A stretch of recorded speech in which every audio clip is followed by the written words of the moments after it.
some relationships have been listed in the Bible because I believe that God wants us to see the importance of them, and also to actually just know how to go about them, because they affect us every day. They affect our relationship with God, and they also affect our purpose in the long run. And so God has taken time to show you so that how to exist in those relationships, so that you can be able to be covered by Him in principle.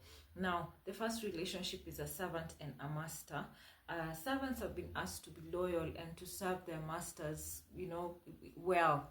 And masters have been asked to treat their servants in all fairness. Now, if you're in either position, please do what is right biblically, so that you are covered by God. Second relationship is a husband and a wife.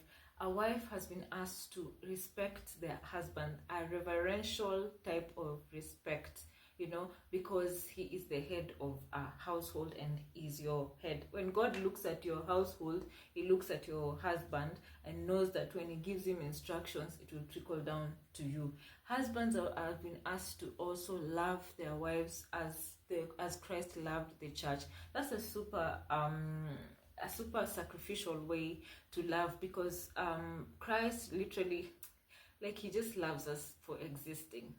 The same way the husbands, that love should be patterned with husbands. Now, it is good to do the right thing in principle, so that you are covered by God and you enjoy your marriage and you enjoy bringing godly children on to bringing godly children to fulfill God's purpose. The other relationship that is super important to God is the relationship of children and their parents. Parents have been asked not to aggrieve their children, and also to train up their children in the ways of the Lord. Now, that puts a responsibility on parents to actually know the Lord, because how else will you train up your children if you do not know who this Lord is? And then children have been asked to fully obey their parents in the Lord, for them to actually have long life and even blessing. So it is good, if you're in either of those positions, to do it as how the Bible explains, because now you'll be covered by God.